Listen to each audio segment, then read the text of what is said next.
लेकिन किसान की आय दोगुनी नहीं हुई है। नौजवान बड़े पैमाने पे बेरोजगार हुआ है, उसकी नौकरी छीनी गई है।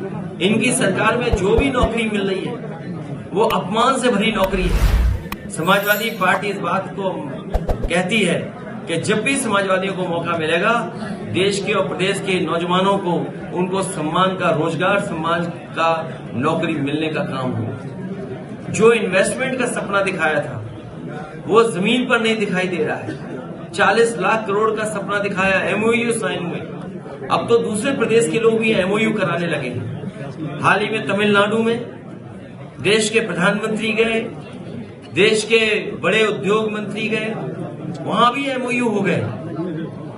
अब सोचने की बात यह कि क्या उत्तर प्रदेश में जो एमओयू किए थे वो जमीन पे आ रहे हैं, और जिन इंडस्ट्रियल पॉलिसी के तहत इन्होंने इन्वेस्टमेंट मांगने के काम किया था, क्या उन इंडस्ट्रियल पॉलिसी के तहत योजनाएं जमीन पर पहुंची हैं? क्या उनको इंसेंटिव दिए गए हैं? जब बजट में इंसेंटिव का पैसा नहीं था या इंसेंटिव के लिए कोई बजट नहीं था, तो फिर इन्वेस्टमेंट क्या आया है? कानून व्यवस्था पूरी ध्वस्त हो चुकी है और उत्तर प्रदेश ने ऐसी लूट कभी नहीं देखी होगी। हर स्तर पर लूट है, चाहे वो थाने हो, चाहे वो तहसील हो, या कोई विकास कार्य हो रहा हो। इतनी लूट उत्तर प्रदेश ने कभी नहीं देखी जो भारतीय जनता पार्टी की सरकार में हो रही है। इतना भेदभाव, इतना अपमानित करने का माहौल, कोई सुनवाई किसी की नहीं है। इसलिए आने वाले समय में ये हम सब लोग मिलकर के भारतीय जनता पार्टी को सबक सिखाने का काम करेंगे। ये उत्तर प्रदेश में समाजवादियों ने मेट्रो हर शहर में दी। लखनऊ की मेट्रो समाजवादियों की देन है, कानपुर की मेट्रो समाजवादियों की देन है, आगरा की मेट्रो समाजवादियों की देन है, दिल्ली से नोएडा जोड़ने वाली मेट्रो समाजवादियों की देन है, नोएडा से ग्रेटर नोएडा जोड़ने के लिए समाजवादियों की देन है।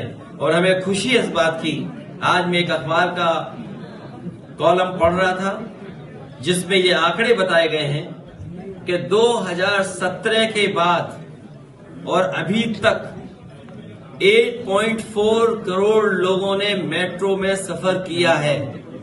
इतनी बड़ी उपलब्धि भारतीय जनता पार्टी की किसी योजना की नहीं होगी। जो लखनऊ में समाजवादी पार्टी की सरकार में बनी थी मेट्रो, उसकी उपलब्धि दिखाई दे रही है। और मैं तो कहूंगा, देर आए दुरुस्त आए। अब सरकार ने फैसला लिया है कि अगले फेज की भी मेट्रो बनेगी। न केवल मेट्रो, बल्कि उत्तर प्रदेश में जो आज बिजली मिल रही है वो भी समाजवादियों की देन है। निवेली लिग्नाइट जो बड़ा प्लांट बन रहा है बिजली का, वो समाजवादी पार्टी की देन है। ललितपुर में 3x660 super critical thermal plant जो लगा है प्राइवेट, वो समाजवादियों की देन है। कानपुर में पनकी में जो 1x660 super critical thermal plant लगने जा रहा है, वो समाजवादियों की देन है। एटा में 3x660 super critical thermal plant जो लगने जा रहा है, और लग गए होते ये कारखाने, अगर बीजेपी ने ध्यान दिया होता तो उत्तर प्रदेश को 24 घंटे और सस्ती बिजली उपलब्ध हो गई होती। लेकिन सरकार ने अभी तक कोई कारखाना